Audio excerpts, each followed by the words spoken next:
நீதிமொழிகள் 27ஆம் அதிகாரம். நாளைய தினத்தை குறித்து பெருமை பாராட்டாதே, ஒரு நாள் பிறப்பதை அறியாயே. உன் வாய் அல்ல புறத்தியானே உன்னை புகழட்டும், உன் உதடு அல்ல அந்நியனே உன்னை புகழட்டும். கல் கனமும் மணல் பாரமாயிருக்கும், மூடனுடைய கோபமும் இவ்விரண்டிலும் பாரமாயிருக்கும். உக்கிரம் கொடுமை உள்ளது, கோபம் நிஷ்டூரம் உள்ளது. பொறாமையோ வென்றால் அதற்கு முன் நிற்கத்தக்கவன் யார்? மறைவான சிநேகிதத்தை பார்க்கிலும் வெளிப்படையான கடிந்து கொள்ளுதல் நல்லது.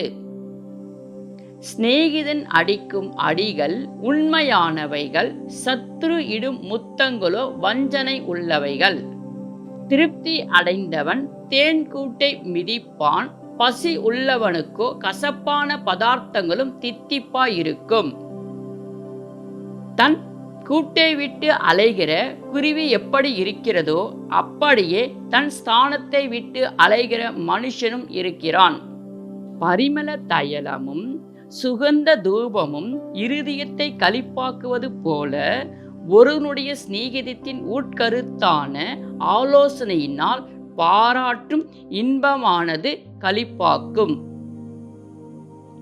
உன் சிநேகிதனையும் உன் தகப்பனுடைய சிநேகிதத்தையும் விட்டு விடாதே. உன் ஆபத்து காலத்தில் உன் சகோதரனுடைய வீட்டிற்கு போகாதே. தூரத்தில் உள்ள சகோதரனிலும் சமீபத்தில் உள்ள அயலானே வாசி. என் மகனே, என்னை நிந்திக்கிறவனுக்கு நான் உத்தரவு கொடுக்கத்தக்கதாக நீ ஞானவானாகி என் இருதயத்தை சந்தோஷப்படுத்து. விவேகி ஆபத்தை கண்டு மறைந்து கொள்ளுகிறான், பேதைகளோ நெடுக்கமாய்ப்போய் தண்டிக்கப்படுகிறார்கள். அந்நியனுக்காக பிடைக்கப்படுகிறவனுடைய வஸ்திரத்தை எடுத்துக்கொள், அந்நிய ஸ்திரிக்காக ஈடு வாங்கிக் கொள். ஒருவன் அதிகாலையிலே எழுந்து உரத்த சத்தத்தோடே தன் சிநேகிதனுக்கு சொல்லும் ஆசீர்வாதம் சாபமாக எண்ணப்படும். அடைமழை நாளிலே ஓயாத ஒழுக்கும் சண்டைக்காரியான ஸ்திரியும் சரி. அவளை அடக்க பார்க்கிறவன் காற்றை அடக்கி தன் வலது கையினால் எண்ணெயை பிடிக்க பார்க்கிறான். இரும்பை இரும்பு கருக்கிவிடும், அப்படியே மனுஷனுடைய தன் சிநேகிதனுடைய முகத்தை கருக்கிவிடும். அத்தி மரத்தை காக்கிறவன் அதன் கனியை புசிப்பான், தன் எஜமானை காக்கிறவன் கனமடைவான். தண்ணீரில் முகத்துக்கு முகம் ஒத்திருக்குமாம் போல மனுஷரில் இருதயத்திற்கு இருதயம் ஒத்திருக்கும்.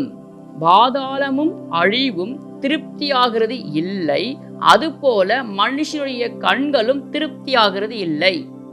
வெள்ளி குகையும் பொன்னுக்கு புடமும் சோதனை, மனுஷனுக்கு அவனுக்கு உண்டாகும் புகழ்ச்சியே சோதனை. மூடனை உரலில் போட்டு உலக்கையினால் நொய்யோடு நொய்யாக குத்தினாலும் அவனுடைய மூடத்தனம் அவனை விட்டு நீங்காது. உன் ஆடுகளின் நிலைமையை நன்றாய் அறிந்து கொள், உன் மந்தைகளின் மேல் கவனமாயிரு. செல்வம் என்றைக்கும் நிலையாது, கிரீடம் தலைமுறை தலைமுறை தோறும் நிலை நிற்குமோ? புல் முளைக்கும், பச்சிலைகள் தோன்றும், மலைப்பூண்டுகள் சேர்க்கப்படும். ஆட்டுக்குட்டிகள் உனக்கு வஸ்திரத்தையும் கடாக்கள் வயல் வாங்க தக்க கிரயத்தையும் கொடுக்கும். வெள்ளாட்டு பால் உன் ஆகாரத்துக்கும் உன் வீட்டாரின் ஆகாரத்துக்கும் உன் வேலைக்காரியின் பிழைப்புக்கும் போதுமானபடியாயிருக்கும்.